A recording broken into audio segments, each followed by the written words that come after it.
ពៅលេងសម្ដី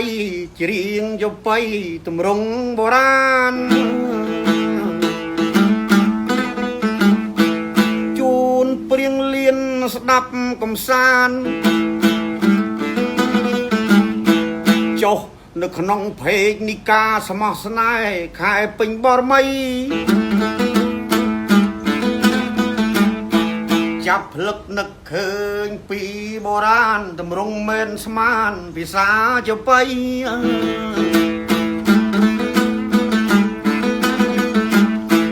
ភេកនីកាស្មោះស្នេហ៍ស្ងាត់ប្រមាណថ្ងៃឥឡូវចេញជប៉ុនបន្តទៀតលេងខ្មែរកែតម្រែតម្រូវត្រូវតាមផ្លូវញោមញាត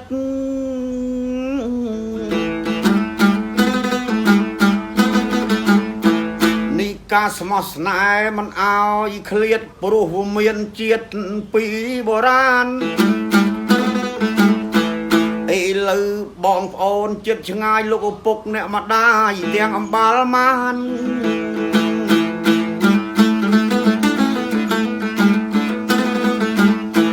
ហៅពៅខ្ញុំបាទសូមបន្ទន់ប្រាន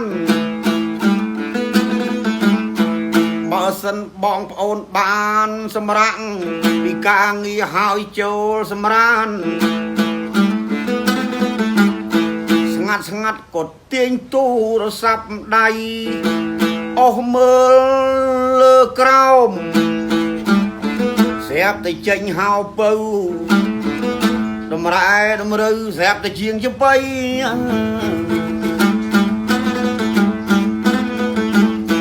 ច្រៀងក្នុងថ្ងៃទី4ខែធ្នូ2025ចម្រៀងអីច្រៀងជូនតាយាយច្រៀងជាយោបៃស្ដាប់កំសាន្តខ្ញុំបាទមានគេសួរខ្ញុំថាមិនមែនមិនឡំបងប្អូនញាតិសន្តានអេយ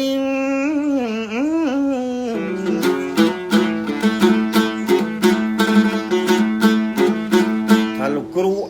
ងក៏បានទៅលេងភ្លេងខ្មែរទៅរាក់ភ្លេងខ្មែរដែរឬអីថាកូនសិស្សងៃខ្ញុំមិនបឡំទេឥឡូវច្រៀងយោបៃ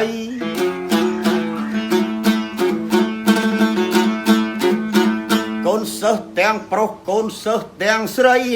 បានសេចក្តីថាគឺជាជំនួយ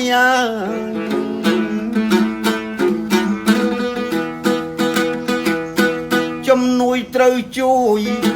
គ្នាដើម្បីឲ្យមានសពនភាពល្អ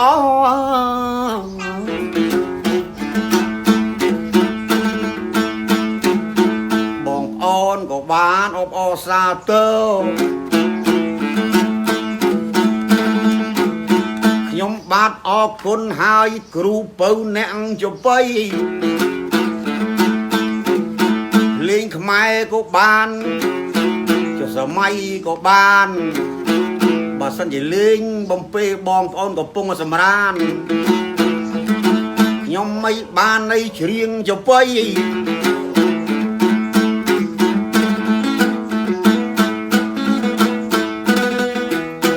បើចឹងបងប្អូនយាយតាមកផ្អើលតាំងកុមារីហើយកុមារា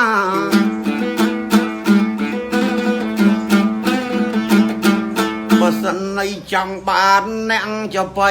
អើយ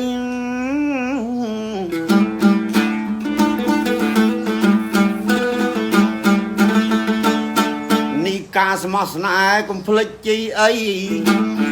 បានសេចក្តីថា follow page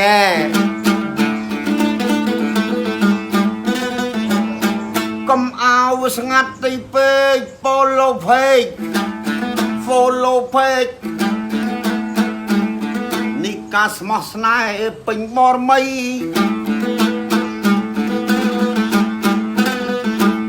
ឈ្មោះវីរស់ត្រូវនឹងហងស៊ុយសបោលុយ2025ញាតកំសង្ស័យ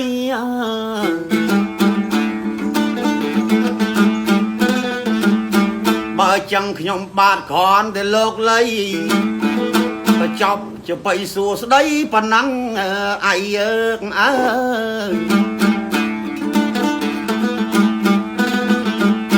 ជាបចប់ជាបៃបើសិនខុសខាតសុំញាតកុំខឹង